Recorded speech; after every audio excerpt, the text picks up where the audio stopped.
Arkanga, beyond crypto.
Witam bardzo serdecznie. Dzisiaj jest wtorek, 12 dzień marca 2024 roku. Imieniny obchodzą Teofan i Bill Zibor.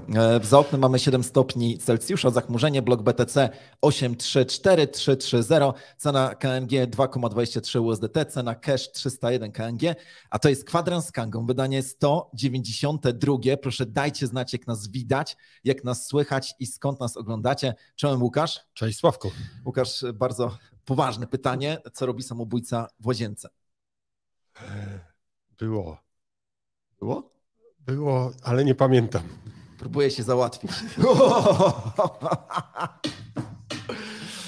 Wiem, wychodzimy poza kanon, ale dzisiaj jak patrzymy na cenę kryptowaluty, to nikt o odbieraniu sobie życia nie myśli, także możemy sobie na to pozwolić. Łukasz, co się dzieje? Mieliśmy ATH.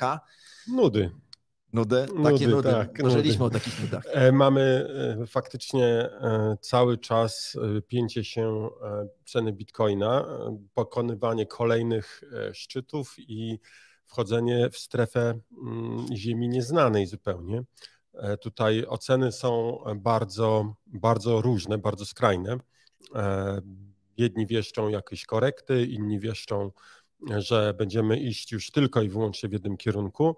No i do tego jeszcze wielu celebrytów, mam na myśli oczywiście tych dużych graczy, takich jak Mike Saylor czy Katie Wood, oni podgrzewają atmosferę w sposób niespotykany. No i mam totalne sprzeczności. To, co do mnie najbardziej przemawia, to co najczęściej się przebija, no to faktycznie pięcie się i zdobywanie kolejnych ATH. $76,000 to jest ten próg, który przebicie i pozostanie na tym poziomie otwiera drogę według kilku z nich do ponad 80,000. To byłoby całkiem duże osiągnięcie. No, dużo, nie? To jest na Bitcoinie mamy dużo. Jeżeli popatrzymy sobie na ostatnie wzrosty, no to Bitcoin tutaj bardzo, bardzo dobrze się zachowuje. Z drugiej strony Ethereum, do którego wrócimy jeszcze dzisiaj, tak, bo zbliża się hard fork, jak zwykle dreszczyk emocji temu towarzyszy, ale będzie hard fork, będzie kolejna istotna, naprawdę bardzo istotna zmiana, która może wypompować kurs, ale z drugiej strony no, analitycy też nie są zgodni co do tego, jak będzie na to wszystko reagował Ethereum i nie ma tutaj jakiejś jednoznacznej opinii. Generalnie 4000 jest tym kursem, który w tej chwili mam powyżej 4000, także całkiem dobrze. Mamy otwartą drogę do 5000, bo to jest ten próg, o którym wielu mówi, natomiast powtarza się taka narracja, no jesteśmy w takiej strefie w tej chwili, że mniej więcej do maja jednak będziemy w dużej zmienności i nie ma co tutaj przewidywać. Ciekawym czarnym koniem okazał się zarówno Dodge, o którym rozmawialiśmy już, jak i na przykład BNB, które wystrzeliło i całkiem pokaźne wzrosty zanotowało. Także no, w dobrym kierunku zmierzamy. Będziemy mieli coraz więcej, mam nadzieję, takich dobrych wiadomości. No właśnie, BNB, sprawdzam w tej chwili swoje statystyki, dało zarobić w ciągu ostatniego tygodnia 27%. To trochę inaczej niż z tokenem KNG.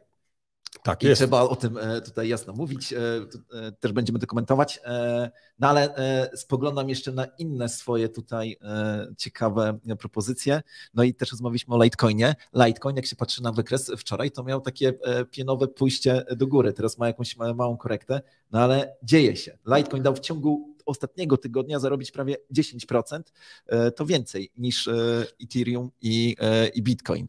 Także...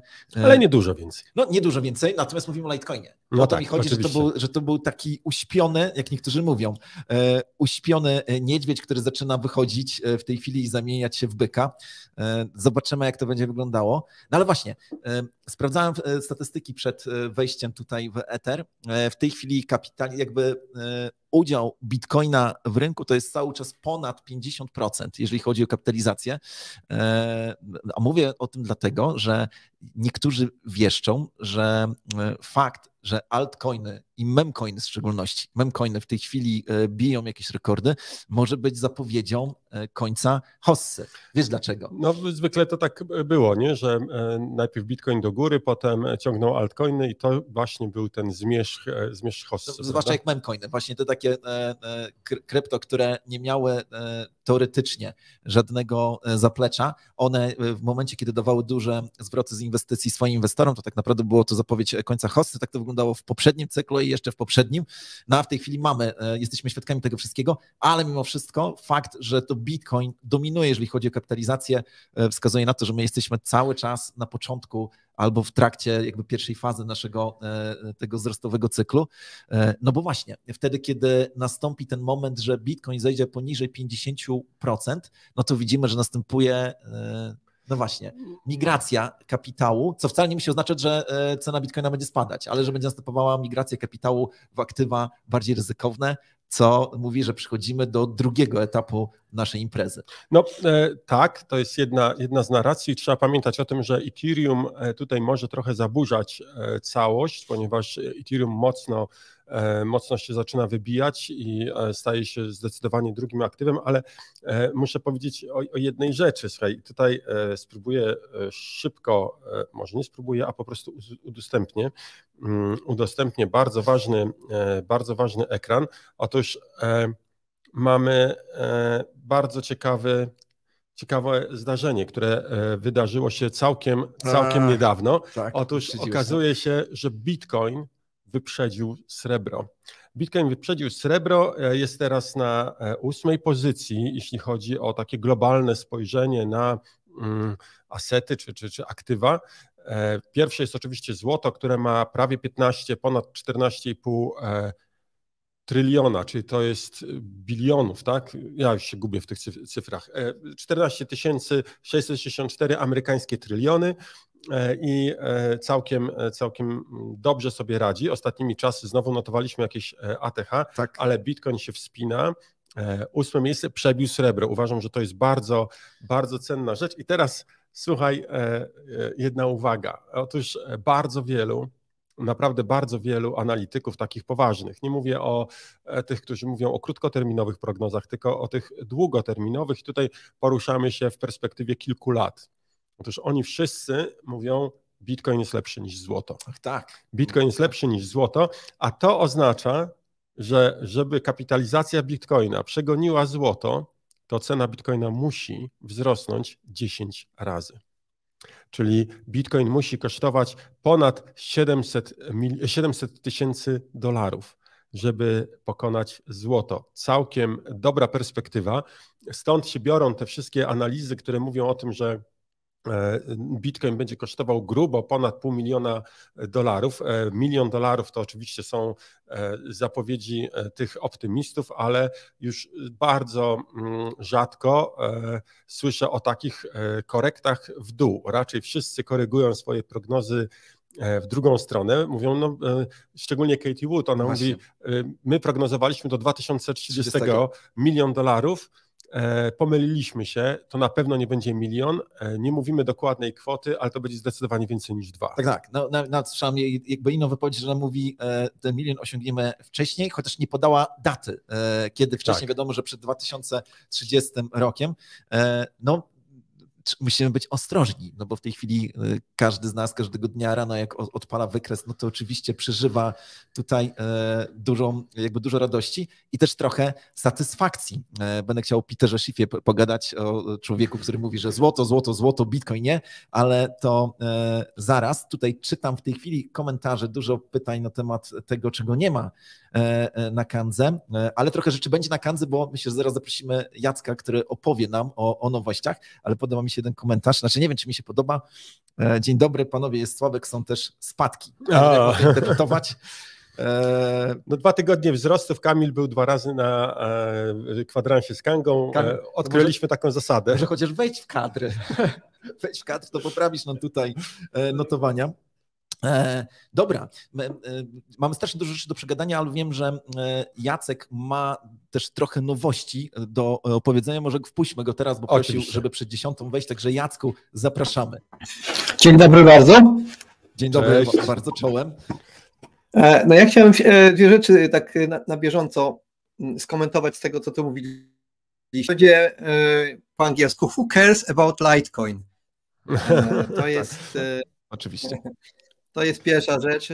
Litecoin to jest stara śpiewka, ale poważnie mówiąc, no słuchajcie, nie dziwmy się, że są spadki, na pewno nadejdzie jakaś korekta, nie może nic iść w górę, żeby w pewnym momencie nie spadło, więc wydaje mi się, że to jest bardzo zdrowa też reakcja rynkowa, a pamiętajmy też, że ludzie kupowali 3 lata temu Bitcoina na górce i czekali niecierpliwie, żeby z tego wyjść, więc teraz sprzedają Bitcoiny ci, którzy nie mogli się tego doczekać. To jest taka już typowa reakcja. No ale wracając do nowości na Kandze, słuchajcie, no jutro mamy dość ciekawy projekt na IEO. Sugar Kingdom Odyssey, brzmi bardzo pikantnie, ale jest to jak rodem z kanału z wysokim numerem z sieci kablowej, natomiast jest to bardzo ciekawy projekt, który wychodzi naprzeciw pewnej bolączce rynkowej, polegającej na to, że jest masa różnych tokenów niskiej kapitalizacji, które mają tak zwaną niską użyteczność. Tak? To jest jeden z zarzutów, jaki często pojawia się do meme-coinów, że meme-coiny nie mają żadnego zastosowania, że one są tworzone tylko pod wpływem jakiejś mody, jakiegoś trendu. No. I wszyscy zapominają, że największym meme-coinem na świecie jest Bitcoin, który również nie ma żadnej użyteczności. Natomiast już przechodząc do jutrzejszego projektu, jest to projekt, który stworzył taką platformę, na której można grać w gry, zarabiać na tym poprzez obstawianie albo obserwowanie, obstawianie kto wygra, albo wzięcie udziału w grze, to są gry albo solowe, albo zbiorowe, że tak powiem grupowe, no i każdy musi kupić jakby taki ticket wstępu do tej gry i z tych ticketów potem wygrany otrzymuje nagrodę, część jest przeznaczona na stejkowanie. Osoby, które będą stejkowały tokeny SKO, bo taki ma skrót jutrzejszy token, który się na naszym launchpadzie pojawia, będą co tydzień otrzymywały airdropy tokenów właśnie pochodzących z tych wejściówek do gier, czyli taki pasywny sposób, jak ktoś lubi otrzymywać takie tokeny, no to można stejkować te tokeny u nich na platformie, ale można też grać. W ten sposób projekty meme-coiny, projekty o niskiej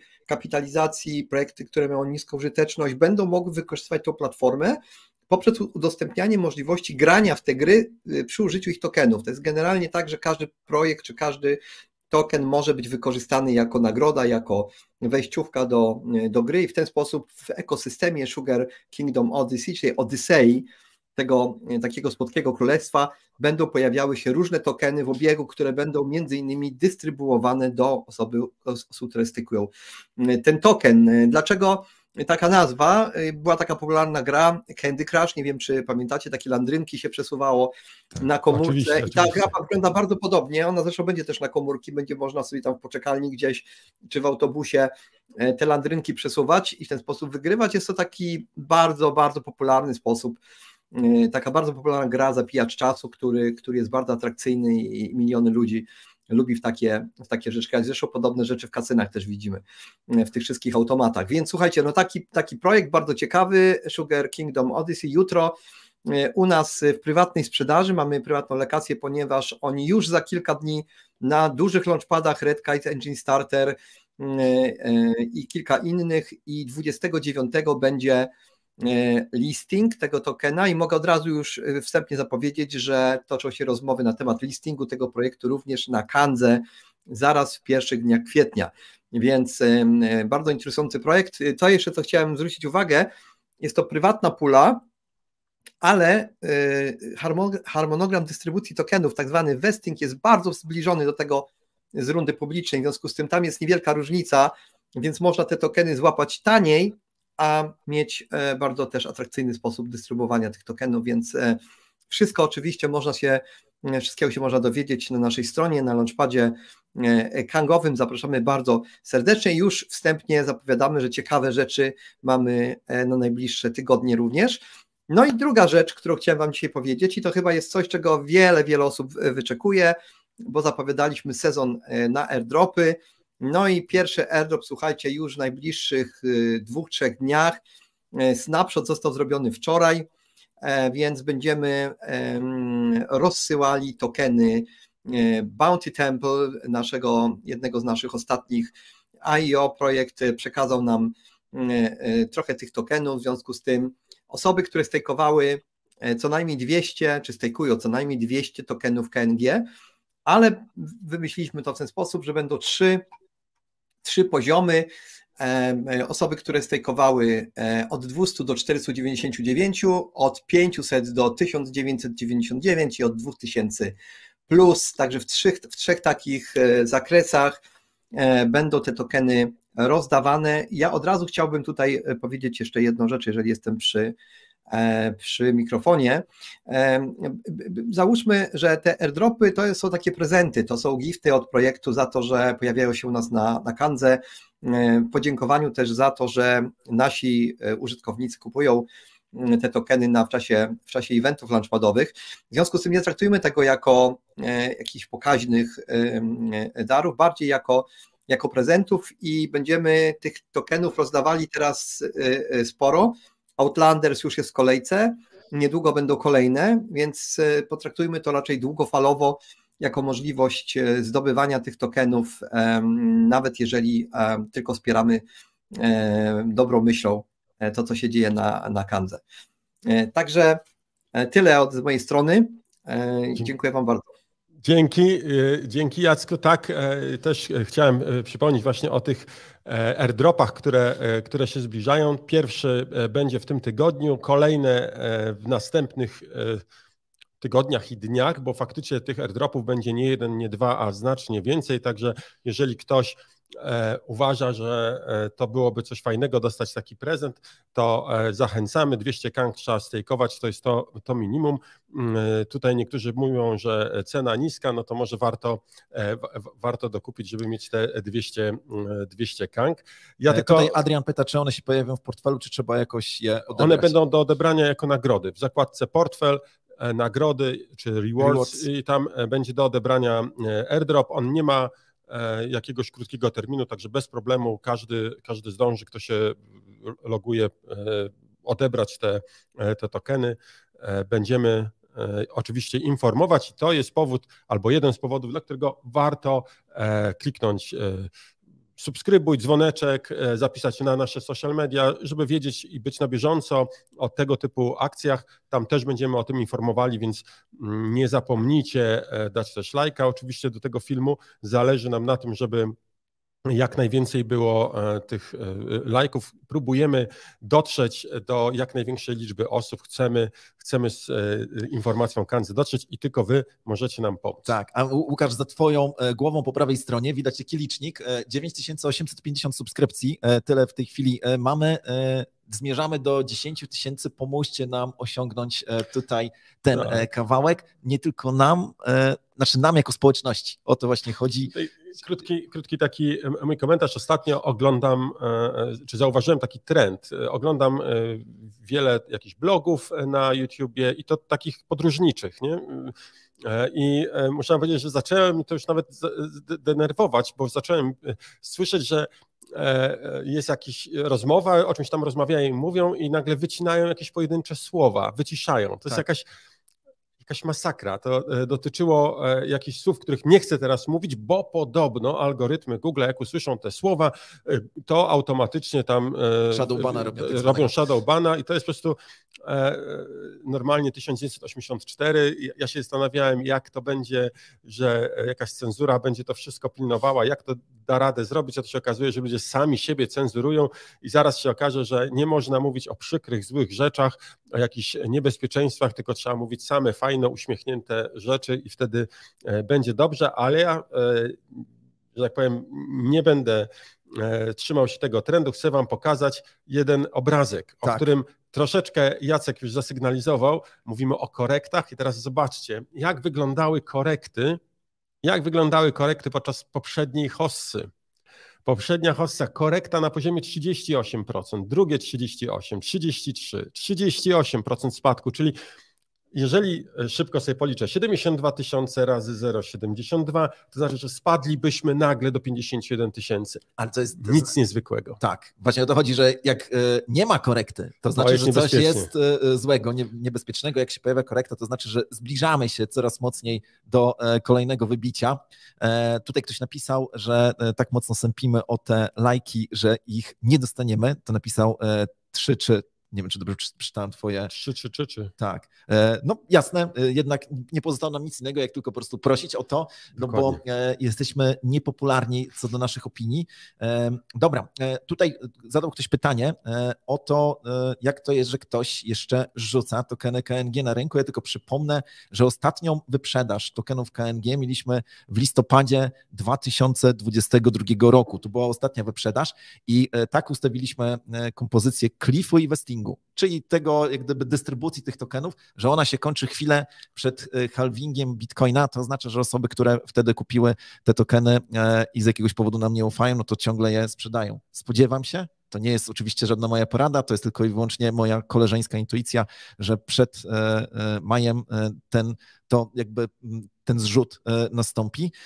No ale jeszcze więcej na temat naszego tokena będziemy rozmawiać. I tutaj Łukasz, a propos rozwoju giełdy, jeden z zarzutów dotyczy właśnie tych głównych tokenów. Tutaj w tej chwili pojawiło się pytanie o Polkadot. Czy możesz ujawnić rąbka czegokolwiek? Polkadot jest bardzo specyficznym blockchainem, tak naprawdę to nie do końca nawet blockchain jest, więc nie jest to trywialne dodanie tego zostańmy blockchaina czy tej kryptowaluty. Natomiast na pewno mamy w naszej kolejce tych dużych projektów wiele ciekawych projektów. Polkadot tam również jest, nie jest na pierwszym miejscu, od razu to mówię, na pierwszym miejscu mamy kilka innych, o których mówiliśmy, jak Tron i Solana na przykład. To jest to, co chcemy wprowadzić w jak najpilniejszym czasie. Przypomnę, że wszelkie informacje na temat tego, jakie mamy plany, są dostępne na wpisie naszym dotyczącym KNG 2.0. Tam pokazujemy, co kiedy chcemy wprowadzić i mam nadzieję, ale też i takie graniczące z pewnością, że uda się dowieść wszystko, co najważniejsze, a może nawet więcej i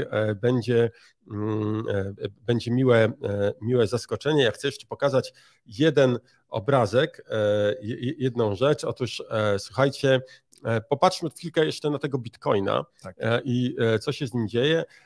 Ja wiem, temat już taki nudny, ale o nim trzeba mówić. Mam na myśli w tej chwili oczywiście ETF-y i to, co się tam dzieje, bo słuchajcie, mamy cały czas zatrzymany wzrost środków gromadzonych przez ETF-y. Tutaj komentarze analityków, którzy naprawdę całe życie spędzili na analizie tego typu instrumentów, są takie, że mówią, to, co osiągnęły te ETF-y w 2 miesiące, to jakby osiągnęły to w rok, to byłby sukces. A one osiągają to w 2 miesiące, konkretnie 8 tygodni i mówią, to jest po prostu niespotykane, nikt się tego nie spodziewał. Ostatni wynik z poniedziałku, ponad 505 milionów wpływu dodatkowych środków do krypto, więc mamy niesamowity popyt. Jak jeszcze do tego dołożymy na przykład MicroStrategy, który kupił ponad 12 000 bitcoinów w weekend, no to naprawdę pojawiają się bardzo, bardzo duże zapotrzebowanie, tak? Ten demand na bitcoiny. No i nie ma mocnych, ta cena musi iść do góry, no bo jednak produkcja to tylko 900 bitcoinów dziennie, a taki... A to już niedługo. No już niedługo, jeszcze tylko trochę ponad miesiąc. Tak. Trochę ponad miesiąc i spadamy do 450, czy jakby z natury rzeczy można powiedzieć, ta cena powinna już osiągnąć ponad $100,000. Czy tak będzie? Oczywiście nie wiemy, to jest tylko jakieś takie podejrzenie, ale faktycznie to, co widzimy w tabelkach, to, co widzimy na wykresach, pokazuje, że zdecydowanie Bitcoin tutaj staje się takim aktywem. Zresztą bardzo ciekawy wywiad udzielił Mike Saylor, w którym opowiada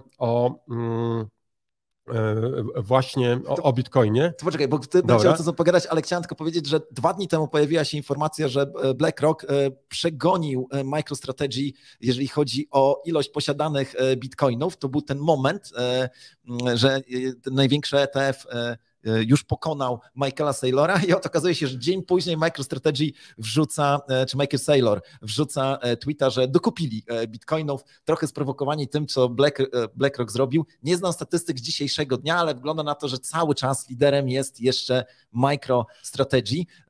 1000 bitcoinów więcej ma MicroStrategy. No i boom, gratuluję. Co prawda to są już ostatnie chwile, no bo oni nie dysponują takim kapitałem, ale wiesz, jak MicroStrategy zbiera kasę? Emituje między innymi obligacje. Oprocentowanie roczne na tych obligacjach to jest 0,6%. 0,6%. A ludzie kupują. Ludzie kupują, bo oczywiście uważałem, że to jest lepsze niż kupować bezpośrednio jednostki. Ale one chyba są konwertowane potem na udziały w MicroStrategy, tak. Stąd jest ten popyt na to. Nie? No i wiadomo, że pewne zabezpieczenie. Także tak to wyglądamy. Wracamy do wywiadu, o którym mówiłeś. Tak, no, bardzo ciekawy wywiad, w którym Mike mówi o tym, że Bitcoin, wszyscy się pomyliliśmy, wszyscy ci, którzy mówili, że Bitcoin to waluta, że Bitcoin to jest pieniądz. On mówi, źle, nie tak na to powinniśmy patrzeć na to jak na powiedzmy towar albo store of value bardziej. On mówi, tak, niektórzy ludzie mówią, jaki to pieniądz, co to jest Bitcoin, kawy za to nie kupisz. A on mówi, słuchajcie, a czy ktoś kiedykolwiek kupił za kawałek budynku przy 5 Alei w Nowym Jorku kawę? No nie, bo nie po to kupujesz budynek, nie po to posiadasz jakąś nieruchomość, nie po to kupujesz złoto, żeby płacić za nie kawą, żeby kupować za nie kawę. To jest zupełnie coś innego i tutaj nie sposób się nie zgodzić z Mike'iem, że Bitcoin to jest po prostu store of value i nawet jak widzimy takie tweety, jak tutaj podzielę się, to nie jest najnowszy tweet, ale myślę, że ciekawa informacja. Otóż, momencik, nie ten obrazek. Łukasz, uważaj. Muszę uważać, tak? No. Czekaj. Łukasz. Tak, to jest to. Miało być to. Słuchajcie, Bank Centralny Europy, Europejski Bank Centralny napisał Bitcoin fake, czyli no nie udało mu się. To nie jest Bitcoin jest po prostu do kitu, nie udało mu się i jest cały czas ofiarą tego, żeby być używanym do fraudów i do manipulacji.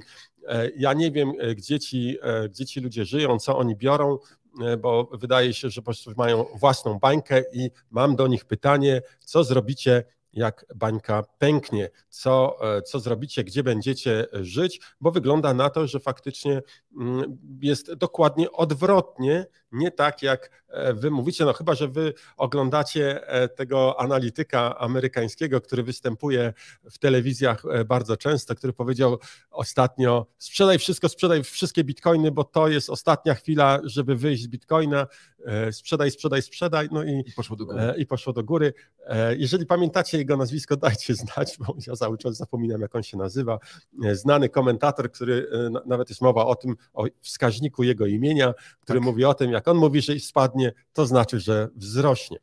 Dajcie znać, czy pamiętacie jego nazwisko. W tym wywiadzie Michael Saylor powiedział jeszcze jedną rzecz, że zamierza trzymać, w sumie nie wiem, czy on zamierza trzymać, ale dał taką rekomendację, Bitcoina trzeba trzymać przez 100 lat. W sensie to jest właśnie rzecz, a nie jest to środek płatniczy i mówi, że stąd bierze się niezrozumienie. Dlatego ludzie, którzy nie siedzą w świecie kryptowalut, myślą, że Bitcoin służy do prania brudnych pieniędzy i do płacenia za narkotyki. Swoją drogą powiedziałeś, że jesteś ciekaw, co biorą osoby z drugiej strony barykady. Ja jestem ciekaw nie tylko co biorą, ale jak za to płacą. Bo na pewno nie bitcoinem. Myślę, że to stara, dobra gotówka, ale to tam jest inny temat. W każdym razie Michael Saylor mówi, bitcoin jest takim instrumentem, czy taką rzeczą, którą po prostu należy trzymać.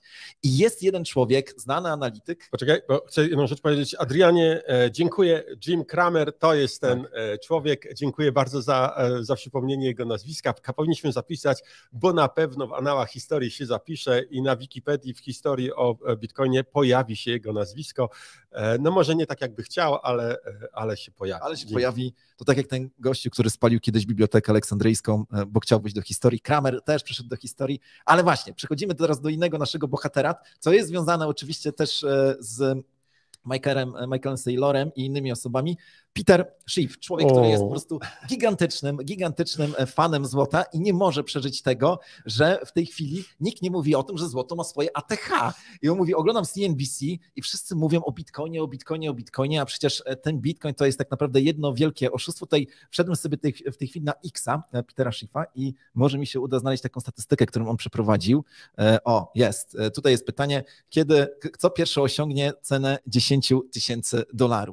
Czy złoto, czy Bitcoin? No i oczywiście ludzie tam komentują, że hej, Bitcoin już dawno przekroczył cenę $10,000, a on mówi nie, ja czekam aż wróci z powrotem do tego poziomu, no ale facet generalnie nie może przeżyć tego, że faktycznie rolę złota przyjmuje w tej chwili Bitcoin. Zachęcam do tego, żeby obejrzeć sobie jego X-a, czy jego konto na Twitterze, bo to są w ogóle ciekawe analizy. Widać, że jak ludzie o takich kompetencjach i o takiej dojrzałości mówią takie rzeczy, no to nie dziwota, że tutaj w Polsce chcą wprowadzić takie ustawy, które po prostu mają nas poograniczać, jak w Stanach mają takie niezrozumienie. Ale uwaga, bo wspomniałeś jeszcze o ETF-ach, nie wiem, czy wiesz, że w ciągu 2 miesięcy wpłynęło tyle kasy na ETF-y bitcoinowe, ile w ciągu ostatnich 5 lat na ETF-y złotowe. O, no, nic dziwnego.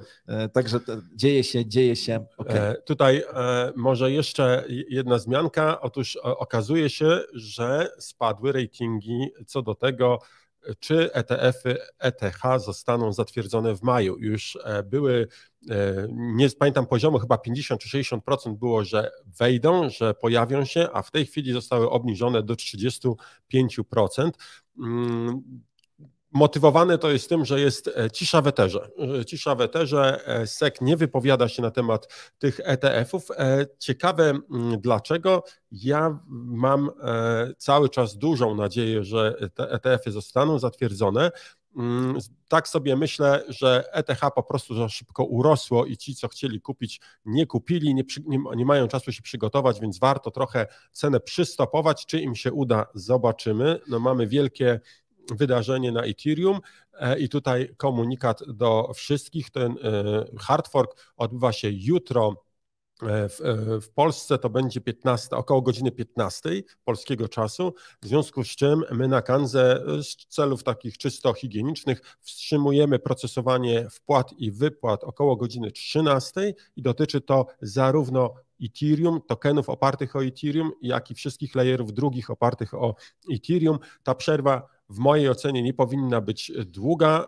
Zaraz po potwierdzeniu przez fundację, że cały hard fork się udał i jest wszystko ok, będziemy przywracali te wypłaty, więc proszę nie denerwujcie się, jeżeli jutro około godziny 14-15 te wypłaty będą wstrzymane. Oczywiście będzie można to zrobić zaraz po otwarciu, to jest tylko i wyłącznie ze względów bezpieczeństwa. No, małe, ale istnieje ryzyko. My jesteśmy za tym, żeby być bezpiecznymi i staramy się dmuchać nawet na zimne, więc tutaj wstrzymamy na chwilę te wypłaty. I też warto dodać, że inni duzi gracze robią to samo. Jest to praktyka powszechna. Swoją drogą chciałem Ci jeszcze powiedzieć, że też widziałem tę informację o tym, że niektórzy myślą sobie, czy to Ethereum w maju faktycznie będzie to zgoda wydana na ETF-y. Natomiast równolegle w tym tygodniu, w sensie w ciągu ostatnich 7 dni doszło do 2 ciekawych spotkań. Coinbase i Grayscale spotkali się z SEC-iem i właśnie dyskutowali o innych perspektywach tych ETF-ów związanych z Ethereum. Także myślę, Znaczy wiadomo, że nie wiemy, co się wydarzy, ale myślę, że będzie coś ciekawego faktycznie w maju. No tutaj, jak już wspomniałeś Coinbase'a, to warto powiedzieć, Coinbase zadziwiająco regularnie miewa awarie. Zawsze jak Bitcoin dochodzi do ATH, to platforma przestaje na chwilę działać. Czy to jest jakaś zmowa, czy to jest po prostu przeciążenie systemu, nie wiem. Natomiast pojawiają się faktycznie dosyć takie silne głosy, dosyć dużo tych głosów powszechnie, że coś tu jest nie tak, coś dziwnego się dzieje. No, z drugiej strony możemy powiedzieć, faktycznie pamiętajmy o tym, że Coinbase w tej chwili ma bardzo duże obciążenie, tam jednak próbują kupować te bitcoiny. Są już takie powszechnie znane informacje, że te bitcoiny, które kupują ETF-y, są skupowane z rynku, próbują skupować, stąd te wzrosty. Po prostu robią to bardzo delikatnie, starają się zrobić tak, jak to tylko można. Tutaj ostatnio słucham sobie kolejny raz książki pewnej. Jestem ciekaw, czy zgadniecie tytuł. Nie będę mówił, co to za książka, ale tam na samym początku jest historia tego, w jaki sposób pewna osoba czy pewna rodzina dokonała chyba pierwszej w historii wielkiej manipulacji. Otóż gdy Napoleon przegrał bitwę pod Waterloo, to oni dostali tą informację jako pierwsi i byli na brytyjskiej giełdzie, już mając tą informację. Nikt inny tej informacji nie miał i wtedy oni wiedzieli, że skoro Napoleon przegrał, no to obligacje Skarbu Państwa korony brytyjskiej będą szły do góry, no bo wygrali, no to super, a oni chcieli zarobić. To co oni zrobili? Co oni zrobili? To jest historia, to jest fakt, to nie są teorie spiskowe, to są fakty, o których możecie przeczytać w bardzo wielu książkach historycznych. Otóż panowie, którzy posiadali sporo tych obligacji, zaczęli je sprzedawać. Ale robili to w bardzo taki delikatny sposób, dyskretny, zaczęli wysyłać sprzedaż. Na początku nikt się nie orientował, wszystko szło dobrze, ale w pewnym momencie maklerzy, czy ci, którzy tam pracowali, zorientowali się, oni sprzedają, oni wiedzą, Wielka Brytania przegrała. Okay. Trzeba sprzedawać, bo jak oni sprzedają, to znaczy, że trzeba sprzedawać.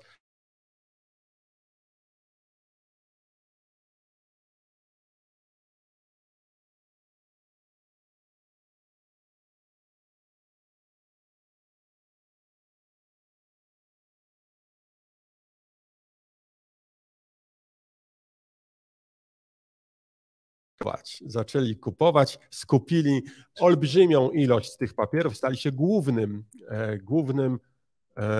nie dłużnikiem, tylko posiadaczem tych obligacji i wierzycielem. Stali się głównym wierzycielem korony brytyjskiej i to dało im bardzo silny wpływ na to, co potem się działo z funtem.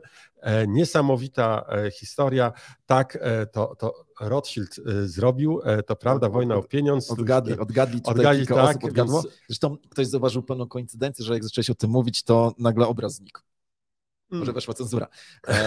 Ale ja tylko przypomnę, że nie trzeba daleko szukać, no bo w latach 90., na początku lat 90.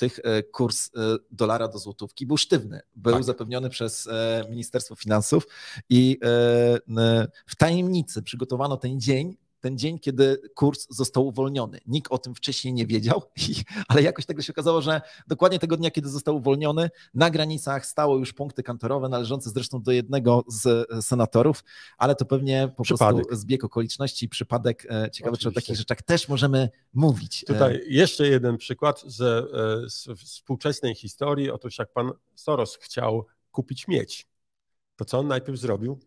On najpierw zaczął sprzedawać. I to w masowych ilościach. To pozwoliło zbić cenę miedzi bardzo mocno. Poszła fama, że on coś wie. Ludzie zaczęli sprzedawać, zaczęli zachowywać się w sposób po prostu nielogiczny. Jak cena spadła bardzo mocno, on wtedy zaczął po cichu kupować i również zarobił. Ja mogę powiedzieć, że Rothschildowie w czasie tej operacji prawie zdwudziestokrotnili swój i tak już niemały majątek.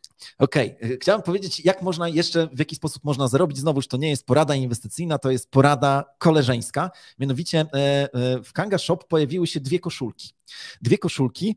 Jedna to jest Mona bitcoinowa. Proszę, można wejść i zobaczyć. Od razu mówię, że to jest projekt przygotowany przez nas, ale jest jeszcze druga koszulka. Pozwólcie, że sobie tutaj ją udostępnię. Coś mam tutaj chyba z internetem. Dobra, jest jeszcze dama z Ethereum. To są na razie dwie koszulki. Takich projektów będzie 21. Wiemy dlaczego będzie 21. I uwaga, z każdego projektu koszulek będzie też tylko 21. A zatem pierwsze 2 projekty zostały w tej chwili już udostępnione. W tej chwili jest preorder. Za taką koszulkę na razie trzeba zapłacić tylko 120 zł, czyli powiedzmy sobie śmiech na sali, skoro być może kiedyś będą warte miliardy. Nie wiemy tego, może być warte mniej. Pół miliarda. Tak, na przykład pół miliarda dokładnie. Wysyłka zaczynamy 25 marca i tak jak powiedzieliśmy 21 razy 21, tylko tyle koszulek będzie. Zapraszam, żeby w tej chwili wchodzić i korzystać z tej opcji. Ja zaraz po kwadransie wchodzę i kupuję. Także chyba, że już zabraknie taka decyzja. To teraz jeszcze tylko jedno takie małe podsumowanie. Jacek nie wspomniał o tym, ale w zeszłym tygodniu mieliśmy bardzo udany IEO. To był taki sprzedaż tokenów LAND, no i ono faktycznie zakończyło się w rekordowo krótkim czasie, to było troszeczkę ponad 3 sekundy. Bardzo się z tego powodu cieszymy i mała tutaj uwaga, bo pojawiło się sporo głosów, że tuż przed tym IEO, czyli tydzień temu, Jacek mówił, że w licytacji tych pewnych alokacji to wystarczy dać 0,1 KNG. Okazało się, że to było niewystarczające, trzeba było dać 10. Właśnie, bo padło pytanie o to, ile trzeba było dać. Żeby zdobyć ten najtańszy albo ten najdroższy pakiet, trzeba było dać 10 tokenów KNG. Ktoś tam mówił, no ja dałem 9,99 i się nie udało. Taka mały tip, power tip, lepiej dać 10,01 niż 9,99, więc to tak tylko mówię, różnica niewielka, a wygrana by była, więc odpowiedź na następne, ale nie wiem, czy powtórzą się takie wyniki w tym najbliższym IEO, to w żadnym wypadku nie jest porada inwestycyjna. Tylko koleżeńska. Tylko koleżeńska, tak. I jeszcze jedna informacja, bardzo, bardzo ważna dla tych wszystkich, którzy korzystają. Może inaczej, zacznę od tego. To jeżeli masz bitcoiny, Sławku, masz bitcoiny, których zgodnie z intencją nie chcesz sprzedawać, ale przecież chcesz pojechać na wakacje, chcesz kupić chleb, może nawet wodę, do tego chleba i masło. Jak tu żyć? Co można zrobić? Co?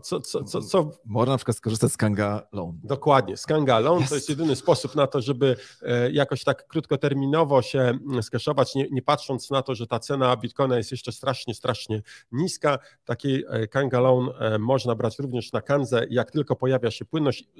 Podkreślam, że to się dzieje codziennie mamy takie sytuacje, że pojawia się płynność.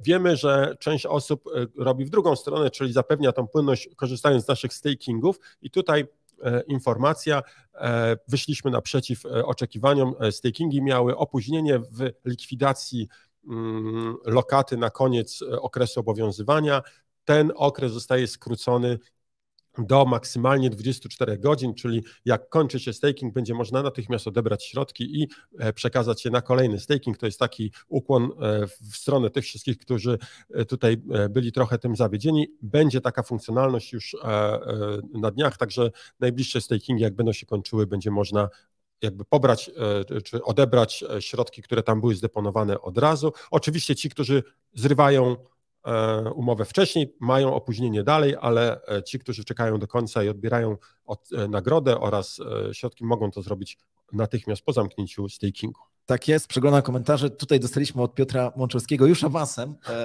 punktację 6+. Piotr, bardzo Ci dziękujemy.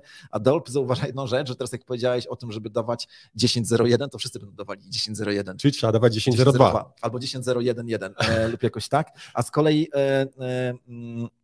tutaj, przepraszam, źle kliknąłem.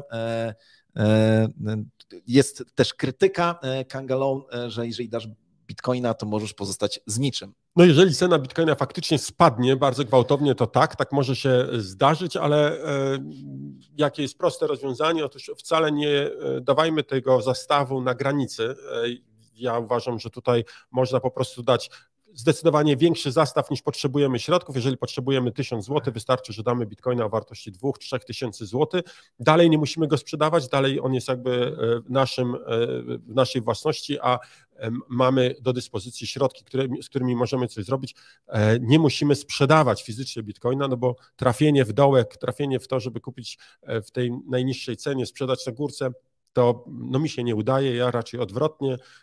Nawet tutaj w firmie się śmiali, że mam informować jak kupuję, mam informować jak sprzedaję, bo wtedy wszyscy wiedzą, że trzeba zrobić dokładnie odwrotnie. Dobra, przechodzę do luźniejszej wiadomości, takie też trzeba podawać. Czy kojarzysz, gdzie znajduje się miejscowość Szczwana-Zdrój? Nie. Szczwana, już sama nazwa wskazuje. No chyba gdzieś na południu i oto okazuje się, że w tamtejszym urzędzie, nie wiem czy gminy, czy miejskim, ale w tamtejszym urzędzie od pewnego czasu koszty energii, zużycia energii gwałtownie wzrosły. No więc przeprowadzono tutaj głębokie dochodzenie i ujawniono, że wtedy, kiedy był COVID i do tego urzędu prawie nikt nie przychodził, jeden informatyk, który tam pracował, przychodził i wpadł na pewien genialny pomysł. Łatwo się domyśleć. Kopał bitcoin. Mało. On zamówił na koszt urzędu koparki, a ponieważ nikt nie rozumiał tak naprawdę, co on kupuje, no to po prostu zostało to zapłacone i faktycznie dopiero niedawno ujawniono, co takiego się tam działo. Ale dawał te bitcoiny do urzędu, czy sobie zabierał? Spodziewam się, że nie dało do urzędu. No. Natomiast przypominam tą historię, która miała miejsce chyba w zeszłym roku w NSA, czyli Naczelny Sąd Administracyjny, gdzie znaleziono w kanale wentylacyjnym. Tak. Ale tak sobie myślę, te koparki to pół biedy, bo też je znaleziono dlatego, że chyba one jakiś tam dźwięk wydawały. A co by było, gdyby w kanałach wentylacyjnych umieścić na przykład, nie wiem, urządzenia do podsłuchu? Nie wiem, czy też o tym powinniśmy mówić, bo znowu dostaniemy shadowbana, także jakoś to wygląda, ale no taka refleksja mnie tutaj nachodzi. Natomiast Szczwana to jest kolejny punkt na mapie Polski, który muszę odwiedzić, dodaję, no bo już przychodzi oczywiście do historycznych miejsc do odwiedzenia. Był sprytny ten informatyk, ale niekoniecznie mu to wyszło.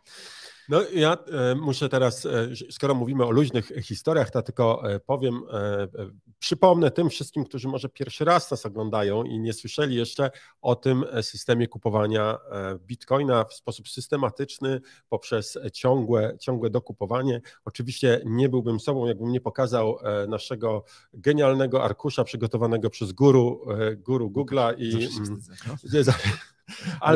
Ale tak jest, tutaj Sławek przygotował taki arkusz, ja go właśnie ładuję, nie znam wyników, więc skomentujemy sobie od razu na bieżąco, jak tylko mi się załaduje, już udostępniam ten ekran, tylko oczywiście muszę tu powalczyć z techniką, bo to przecież nie może być tak, że to zadziała od razu bezbłędnie. Pierwszą zakładkę. Tak. Najpierw pokażę to porównanie aktywów. To jest szalenie ciekawe. Możemy zobaczyć sobie, jak Bitcoin daje sobie radę w porównaniu z innymi aktywami. No i widzimy, że jakbyśmy kupowali Bitcoina, powiedzmy od 24 roku, od 1 stycznia. Właśnie, muszę się cofnąć.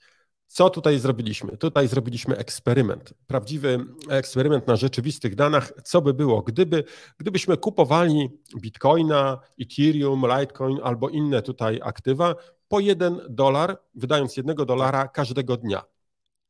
I co by było, gdybyśmy robili to od początku 2024, od początku 2023, 2022 i tak dalej, co byśmy w tej chwili mieli w portfelu, no i widać wyraźnie, skupiamy się teraz tylko na 2024 roku, od 1 stycznia 2024 roku, czyli można powiedzieć, że te dołki największe były już za nami zdecydowanie. Co by było? No 44% mielibyśmy zysku na Bitcoinie, 47% na Ethereum, 44% na LTC, to dzięki ostatnim wzrostom, 23% na Linku, na Solanie 42%, także bardzo dobry wynik, na złocie 6%, więc tutaj jak na złoto, całkiem dobry wynik, tak. całkiem dobrze. Jakbyśmy kupowali akcje Microsoftu, to mielibyśmy aż 1,5% do przodu. Na Apple'u niestety troszkę byśmy stracili, ale się nie denerwujmy, bo pewnie odbiją. Ale to jest bardzo, moim zdaniem, znamienny wynik. warto przemyśleć tego typu strategie. Ja jestem wielkim fanem tego, żeby właśnie w sposób systematyczny, nie jednorazowy, ale systematycznie kupować raz dziennie za 20 zł, za 50 zł, może raz w tygodniu za 100 zł kupować na przykład Bitcoina, Ethereum czy jakąś inną walutę i dzięki temu gromadzić ją sobie na portfelu. To nie są duże kwoty, jeżeli popatrzymy jednostkowo, ale uwaga, przecież nie chodzi o to, żeby to dzisiaj wydać, tylko żeby to zrobić, zrobić to później. I tutaj uwaga, mój ulubiony przykład oczywiście tego typu oszczędzania, eksperyment prawdziwy. To nie jest eksperyment teoretyczny, tak jak ten arkusz, który przygotowaliśmy, ale prawdziwy. Otóż mamy tutaj człowieka, który podjął się robienia czegoś takiego od 105 miesięcy raz w miesiącu za 10% pensji minimalnej, kupuje kryptowaluty i wydał do tej pory 26 tysięcy. No, mogę pokazać, już to pokazuję, ale nie będzie chyba dobrze widać, bo tu jest dużo tekstu, ale pokażę, tak, już pokazuję, momencik, żeby było, nie że zmyślam, słuchajcie. To w tym czasie Gawlak napisał, że koszulek zostały 3 sztuki na rozmiar, więc może zmienić tam jeszcze rozmiar i poszukać, czy jest inny, no chyba, że faktycznie zeszły wszystkie koszulki już w tym czasie. Dobra, no to słuchajcie, widzicie tutaj 26 310 zł wydane, a aktualna wartość portfela to jest ponad 1,5 miliona złotych, więc ponad 700% stopy zwrotnej. Uważam to za bardzo dobry wynik. Uwaga, to nie jest tak, że... 700%. No tutaj wyliczył 717,23. Stopa zwrotu łączna 6275%. A, właśnie o to mi chodzi. Łączna stopa 6275, ale tak jakbyśmy mieli lokatę na 700%, więc myślę, że całkiem dobry wynik. To nie jest porada inwestycyjna, to nie jest coś, co mówię w sposób taki oficjalny, tu jako doradca inwestycyjny, bo takim doradcą nie jestem. Ja mogę tylko podzielić się swoimi przemyśleniami. Uważam, że nigdy nie jest za późno, żeby rozpocząć tego typu zakup. I pamiętajcie, nie liczy się to, żeby wydać 100 tysięcy złotych teraz, bo to może się uda, może nie, bo to jest hazard, tak, ale jeżeli będziemy kupowali po 100 zł tygodniowo, po 50 zł tygodniowo, to na pewno będziemy mieli z tego całkiem dobrą emeryturę. To jest kwestia tego, żeby poczekać te 5 lat i za 5 lat będziemy mogli może realizować jakieś zyski. To wcale nie jest długo. Mamy 2024 rok, a myśmy o tym pierwszy raz mówili chyba w 2019 albo 2020 i muszę powiedzieć, że wtedy też wszyscy mówili, o nie, to już jest za późno. A jakbyśmy wtedy zaczęli, jakbyśmy w 2020 roku zaczęli kupować bitcoina po $1 dziennie, to dzisiaj mielibyśmy 233% ekstra, albo jeśli kupowalibyśmy Ethereum, to 423%. Także jak widzicie, bardzo dobry wynik. Dobra, jest kilka komentarzy. Może najpierw pytanie, Łukasz, do ciebie. Proszę wyjaśnić na przykładzie, jak zdobyć gwarantowaną alokację, bo nadal jest to dla mnie niejasne, jaki jest sens kupować gwarantowaną alokację, skoro mogę kupić o godzinie 0 w tej samej cenie. Otóż rozwiązanie, które mamy, jest w mojej ocenie bardzo proste, ale też i emocjonujące, dodające troszeczkę emocji. Otóż przy każdym IEO, które ma takie gwarantowane alokacje, są one podzielone na pakiety. Można licytować te pakiety. Za pakiety płacimy tyle, ile tam jest napisane, czyli normalną cenę. Na przykład jeżeli było 100 tokenów po $1, to musimy zapłacić $100 za ten pakiet, ale to prawo tej alokacji kupujemy za tokeny KNG w drodze tak zwanej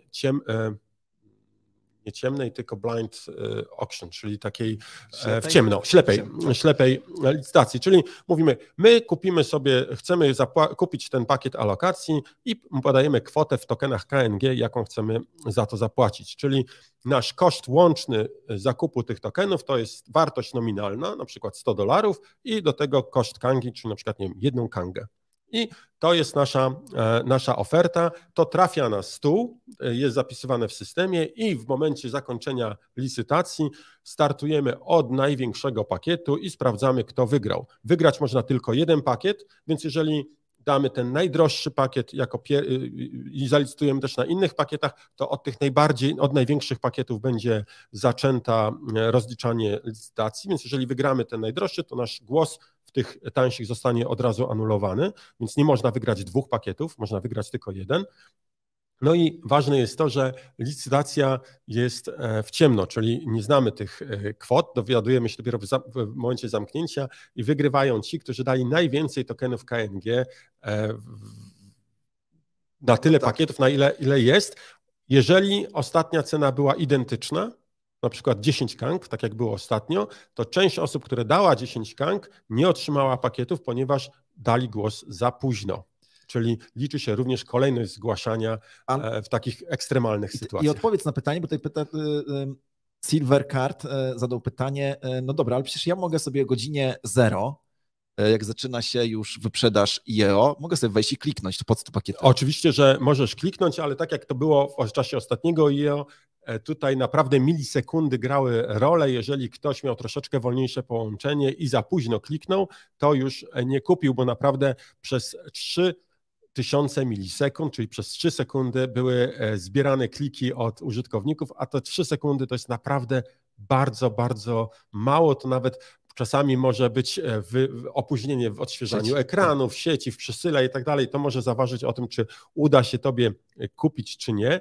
Zawsze możesz startować w licytacji. Jeżeli nie wygrasz tej licytacji, to środki są zwracane, więc tutaj nie ryzykujesz niczym. Jeżeli się nie uda, to po prostu nic się nie stanie. Dostaniesz zwrot od razu środków, także tam jest zwykle parę minut pomiędzy zamknięciem licytacji a ruszeniem IO, więc będziesz miał środki dostępne na to, żeby kupić to, co chciałeś. Może się wtedy uda w normalny sposób, ale to nie gwarantowane, no bo wiadomo, różne dziwne rzeczy się dzieją, jak jest bardzo duży popyt. No teraz naprawdę to było tak, że w ciągu bardzo krótkiego czasu bardzo dużo osób kliknęło i dostałem informacje od naprawdę wielu osób, którzy mówili: Łukasz, ale jak kliknąłem, no to po prostu pojawiło się, że można kupić, ja wpisałem kwotę i kliknąłem kupuj. Ja mówię: chłopie, no przecież to trzeba było wpisać, zanim można było kupić, żebyś tylko kliknął, a tak to miałbyś jakąś szansę, a tutaj no niestety to nie ma żadnej szansy. Daj znać, czy zrozumiałeś, czy dobrze wyjaśniłem wszystko, co trzeba i jak działają te pakiety.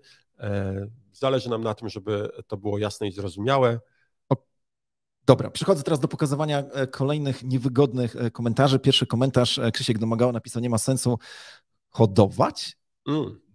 Hodlować KNG, skoro Bitcoin daje znacznie lepsze zyski, jest bardziej pewnym aktywem. Nie ma co ukrywać, że Bitcoin jest zdecydowanie bardziej pewnym aktywem, ale czy da lepsze zyski, tego nie wiemy. I teraz uwaga, przechodzę do komentarza, który pozornie wydaje się niezwiązany. Panowie, nie uważacie, że chęci naszych rządzących co do zamrożenia środków krypto na ceksach z KYC sprawi, że takie biznesy zaczną tracić swoich klientów, ludzie będą wybierać non-KYC ceksy bądź deksy? I wcześniej też pojawiło się pytanie, o co chodzi z tym KNF-em i nową ustawą. I teraz krótki komentarz. Jasno trzeba powiedzieć, że te przepisy, które mają wejść w życie do końca tego roku, one naprawdę mają utrudnić życie kryptowalutowcom. Naprawdę mają utrudnić.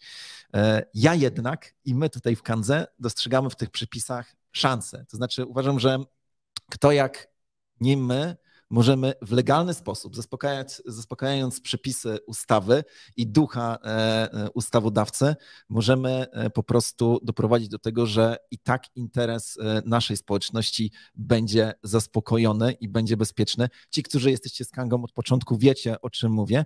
I w tym względzie, jeżeli wygramy w tej partii szachów, albo przynajmniej dobrze rozbudujemy swoją pozycję, no to wartość tokena KNG, wierzę w to bardzo mocno, będzie po prostu odzwierciedlać tą sytuację. Powiedzmy sobie szczerze, jasno, w tej chwili nowe przepisy, które wchodzą na terenie całej Europy, Unii Europejskiej i Stanów Zjednoczonych, mają mocno ograniczyć rynek krypto, ale my oczywiście nie chcemy się z tym zgodzić. I tutaj jeszcze krótka autoreklama. Wiem, że zaraz ma się pojawić wywiad z Mike'iem Satoshim właśnie na temat nowych regulacji, więc zapraszam do tego, żeby go obejrzeć. Dobra, Łukasz, mam wypowiedź jednego bogatego mężczyzny i chciałem się ciebie zapytać, co ty o tym sądzisz. Chodzi mi o kolegę, który nazywa się Bill Ackman. Bill Ackman, miliarder tam amerykański, facet, który ma dużo kasy, oczywiście jeszcze nie zainwestował w Bitcoina, ale ostatnio powiedział, że już gotów jest to zrobić. Natomiast on mówi, że wzrost popularności Bitcoina jest zagrożeniem w ogóle dla dolara, ale przedstawił dość ciekawy schemat. On powiedział tak, no zobaczcie, im większa cena Bitcoina, to oznacza, że więcej górników rzuci się do tego, żeby kopać tego Bitcoina, a to znowu sprawia, że rosną ceny, czy tam koszty energii wydatkowanej na wydobycie Bitcoina rosną, jednocześnie dolar jest osłabiany, co wzrost kosztów energii, osłabienia dolara prowadzi do po prostu inflacji. To znaczy im więcej Bitcoin będzie popularny, tym tak naprawdę sytuacja dolara spada i właśnie bardzo mocno uzależnia to od tego, że cena energii na wydobycie będzie rosła. Jak byś to skomentował? Przede wszystkim trzeba pamiętać, że rynek energii, szczególnie w Europie, jest po prostu rynkiem sztucznym. Nie ma uzasadnienia do tak wysokich cen energii. To nie są prawdziwe ceny. Koszt wytworzenia tej energii jest znacznie niższy, a po prostu nasi umiłowani władcy potrzebują pieniędzy i tak sobie to wymyślili. Co gorsze, to nawet nie trafia bezpośrednio często do rządu danego państwa, ale trafia do rąk spekulantów, którzy urzędniczo zadekretowanym instrumentem handlują i zarabiają pieniądze. Na przykład na tych prawach do emisji dwutlenku węgla, które są czysto urzędniczym wymysłem. Tego nikt nie chciał, nikt nie potrzebuje i w ciągu 1 minuty można to wszystko skasować. Wystarczyłoby po prostu przestać respektować te prawa do emisji dwutlenku węgla, bo pamiętajmy, że wszystko zawsze się sprowadza do tego, że no, ktoś gdzieś tam zarabia, nie? I teraz to, że w ogóle bardzo ciekawe porównanie, otóż jeżeli my chcemy faktycznie walczyć z klimatem i chcemy walczyć ze zmianami, to po pierwsze musimy sobie odpowiedzieć na pytanie, czy zmiana jest zła. Wiemy, że wiele ludzi boi się zmiany, boi się tego, że coś się zmienia. To jest powszechna obawa, każdy człowiek boi się zmiany. Zachęcam do przeczytania na przykład książki Kto zabrał mój ser. Krótka historyjka, bardzo pouczająca. Można ją przeczytać dziecku, ale można też przeczytać sobie i zobaczyć, że faktycznie zmiana to jest coś, czego się boimy. Więc czy sama zmiana klimatu jest zła, to najpierw na to trzeba sobie odpowiedzieć, a po drugie, czy faktycznie walka, którą podejmujemy, jest realna, no bo jeżeli mamy sytuację taką, że chcemy przestać hodować krowy w Europie, bo one wytwarzają dwutlenek węgla, no to efekt tego będzie taki, że ta krowa będzie wytwarzała dwutlenek węgla na przykład w Argentynie albo w Peru, tyle samo dwutlenku węgla będzie wydzielała, po czym będzie trzeba ją jeszcze przetransportować statkiem do nas i to zużyje dodatkowy dwutlenek węgla, więc to jest takie pozorne walczenie z emisją, a ta walka, nawet gdybyśmy wygrali i całkowicie wyzerowali emisję dwutlenku węgla przez Europę, to pamiętajmy, Europa coraz mniej się liczy, coraz mniej jest istotnym graczem, a to, co produkują kraje rozwijające się, jest wielokrotnie większą emisją, więc tutaj my naprawdę nie mamy wpływu i raczej nie tu powinniśmy się skupiać. Tak, ale też chciałem zwrócić uwagę na jedną rzecz, że Satoshi Nakamoto przewidział, znaczy nie wiem, czy on to przewidział, ale jego intuicja podpowiedziała mu pewne rozwiązanie. Im więcej górników, tym mniejsza szansa na to, że jaka będzie moja nagroda. Tam jest ten mechanizm regulujący. I to się po prostu samo reguluje i według mnie to jest w ogóle bardzo ważny argument. Aby nawiązujesz do tego, że jeżeli jest więcej górników, no nagroda jest stała, więc jakby można powiedzieć, że ta nagroda dzieli się pomiędzy większą liczbę górników, w związku z czym górnik coraz mniej środków dostaje w Bitcoinie. Więc część górników rezygnuje. Dokładnie. Właśnie o to chodzi, że tam jest ten mechanizm samoregulujący. Dobra. Dobrze, myślę, mam jeszcze jeden komunikat i mamy konkurs. Oczywiście dzisiaj mamy zwycięzców. Konkurs. Tak? Mamy, tak, już zdradzamy, mamy zwycięzców, to była wielka kumulacja. O konkursie zaraz powiem, dokończmy się, przepraszam. Myśl, którą chciałem dokończyć, to że nowe miejsca, gdzie można płacić KangaPayem, pojawiają się na mapie Polski. KangaPay, przypominam, to takie narzędzie, gdzie można po prostu pójść i zapłacić kryptowalutą, a sprzedawca dostaje złotówki. Uwaga, w przyszłym tygodniu powiemy o pewnym pubie w Toruniu. Ci, którzy mają pewną wolnościową intuicję, mogą się spodziewać, o jakim pubie jest mowa, ale pod koniec tego odcinka puścimy jeszcze filmik z innego miejsca, gdzie można zapłacić KangaPayem, ale to już będzie po prostu końcówka. My się już po tym filmie z Łukaszem nie pojawimy, a ja może będę się przygotowywał, żeby teraz ogłosić wyniki konkursu, a tu Łukasz wyjaśni, o co w tym konkursie chodzi. Tak, mamy nieustający konkurs cotygodniowy dla tych wszystkich, którzy po prostu mają umiejętności i wiedzę i dajemy wam miejsce, arenę na to, żebyście mogli rywalizować o to, kto jest lepszy, kto dokładniej umie przewidzieć, wyliczyć, zaprognozować cenę Bitcoina, używając sobie znanych tylko technik analizy technicznej, fundamentalnej, mazaków czy czegokolwiek innego. Piszemy w komentarzu #kwadrans z Kangą 193 i podajemy cenę Bitcoina w dolarach, która będzie według nas w przyszły wtorek o godzinie 9 na rynku Bitcoin do USDT na Kandze oczywiście. Ten, kto poda cenę najbliżej rzeczywistej ceny, wygrywa tyle tokenów KNG, ile jest łapek w górą, ile będzie łapek w górą pod tym filmem, dzielone na 10. Uwaga, wprowadzamy pewien margines błędu, ponieważ uważamy, że nie chcemy przypadkowych tutaj strzelaczy, chcemy tych, którzy naprawdę mają wiedzę i dysponują umiejętnościami. $25 plus minus, to jest to o tyle, ile można się pomylić. Ta, która osoba będzie najbliżej, wygrywa. Jeżeli nikt nie poda właściwej ceny, nagroda przechodzi na następny odcinek. Jeżeli w następnym odcinku również nikt nie poda ceny prawidłowej, to nagroda przechodzi na kolejny odcinek i wtedy już będziemy mieli 2 zwycięzców. I przypomnę, właśnie teraz mamy taką kumulację, 2 odcinki zeszłe nie było zwycięzcy, więc nagroda jest bardzo, bardzo duża. Dzielimy ją na 2 zwycięzców, mamy 2 zwycięzców. Tak. No więc najpierw powiem, ile wynosi skumulowana nagroda. Wynosi 196 Kang, no i oczywiście dzielimy tą nagrodę na 2, bo mamy 2 zwycięzców, więc wychodzi 98 Kang. I uwaga, cena Bitcoina z godziny 9 na Kandze to było $72 142.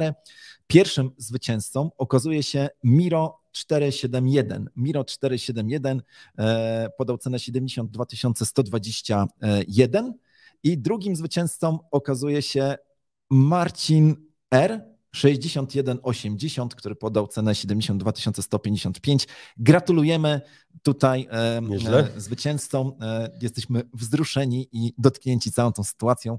Także zapraszamy tutaj do naszego customer service, żeby odebrać nagrody. A ja spoglądam jeszcze, czy mamy jakieś komentarze. Nie mamy.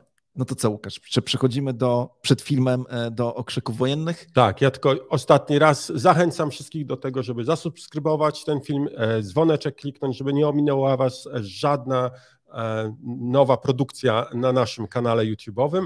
Dajcie komentarz pod filmem, choćby technicznie, żeby nas tutaj wypromować. No i oczywiście, jeżeli uważacie, że to był ciekawy odcinek, wyślijcie go do znajomych, podzielcie się tym tak, żeby dotarło to do jak największej ilości osób.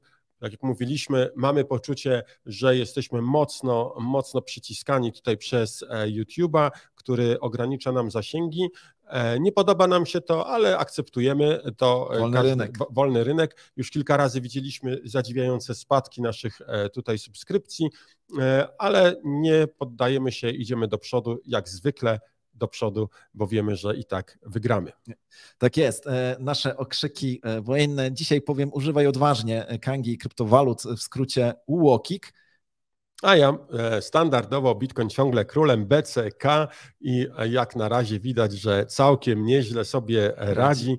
To dobra decyzja była, jeśli ktokolwiek podjął tą decyzję, żeby kupować systematycznie Bitcoina, teraz na pewno wstaje uśmiechnięty. Tak jest, wszystkiego dobrego i zapraszamy do obejrzenia krótkiego filmiku, a my się z Państwem już żegnamy. Hej, cześć. Dzień dobry kryptoentuzjaści, elo mordeczki. Jesteśmy dzisiaj w Gdańsku, w Rzeszczu, przed kultowym już miejscem na mapie Kanga Pay, przed pizzerią Husaka. I zaraz odbiorę 10 placków, za które zapłaciłem i zapłacę za pomocą Kanga Pay. Chodźcie.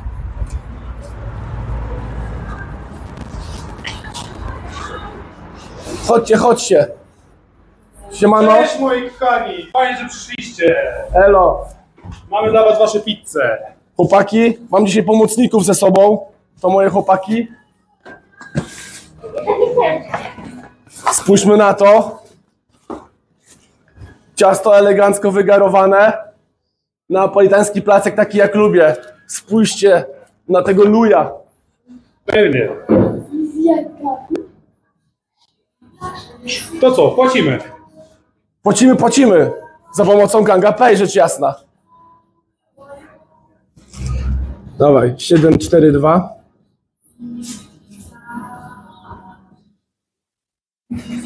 471.